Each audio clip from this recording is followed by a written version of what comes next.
ക്രിസ്തുയേശുവിന്റെ നാമത്തിൽ എല്ലാ സ്നേഹവന്ദനങ്ങളെ പകലിൽ നേരുന്നു. ഈ പകലിൽ നിങ്ങൾ ശുഭമായും സന്തോഷമായും ഇരിക്കുന്നെന്ന് വിശ്വസിക്കുന്നു.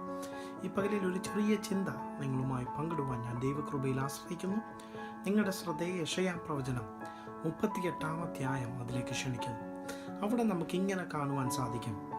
ആ കാലത്ത് ഹിസ്കിയാവിന് മരിക്കത്തക്ക രോഗം പിടിച്ചു. ഹിസ്കിയാവിന് മരിക്കത്തക്ക രോഗം പിടിച്ചപ്പോൾ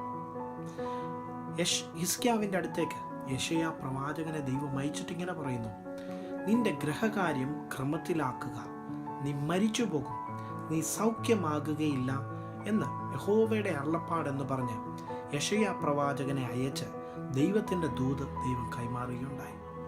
ഈ ദൂത് കേട്ടയുടനെ ഹിസ്കിയാവ് മുഖം ചുവരിനോട് നേരെ തിരിഞ്ഞ് ദൈവത്തോട് നിലവിളിക്കുന്നതായി, ദൈവത്തോട് പ്രാർത്ഥിക്കുന്നതായി നമുക്കവിടെ കാണുവാൻ സാധിക്കും. ഹിസ്കിയാവ് ഇങ്ങനെ നിലവിളിക്കുന്നു: ദൈവമേ, നിന്റെ മുമ്പാകെ ഞാൻ ഏകാഗ്രത ഹൃദയത്തോടും ഭയഭക്തിയോടും കൂടെ ഞാൻ നിന്റെ സന്നിധിയിൽ നടന്നത് നീ ഓർക്കണമേ എന്ന് പറഞ്ഞ് ദൈവസന്നിധിയിൽ പ്രാർത്ഥിക്കുന്ന ഒരു ഹിസ്കിയാവിനെ, ദൈവസന്നിധിയിൽ നിലവിളിക്കുന്ന ഒരു ഹിസ്കിയാവിനെ നമുക്ക് യെശയ്യാ പ്രവചനം 38-ാം അധ്യായത്തിൽ കാണുവാൻ സാധിക്കും.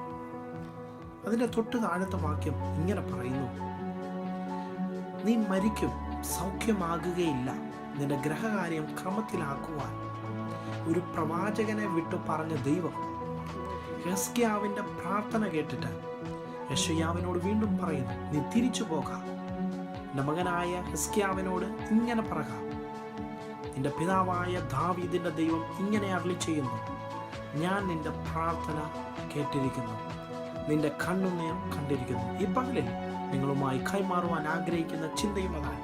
അതെ, നിന്റെ പ്രതീക്ഷകൾ അസ്തമിച്ചെടുത്ത് നിനക്ക് ഇനി ഒരു പ്രതീക്ഷയില്ല, നിനക്കിനി ഒരു ഉയർച്ചയില്ല, നിന്റെ അസ്തമനം ഇവിടെയാണ്, നിന്റെ അവസാനം ഇവിടെയാണ്, ഇതിനപ്പുറം നിനക്കൊരു വാതിലില്ല എന്ന് നീ കേട്ടത്, നിന്റെ ചെവി കൊണ്ട് കേട്ടത്, അതെ ഈ പകലിൽ നിന്റെ കണ്ണുകൊണ്ട് കണ്ടത്, അതെ ഈ പകലിൽ നിന്റെ പ്രാർത്ഥനയുടെ മുമ്പിൽ, നിന്റെ നിലവിളിയുടെ മുമ്പിൽ ഇതാ നിനക്കായി പുതുവഴികൾ ദൈവം തുറന്നു തരുന്നു.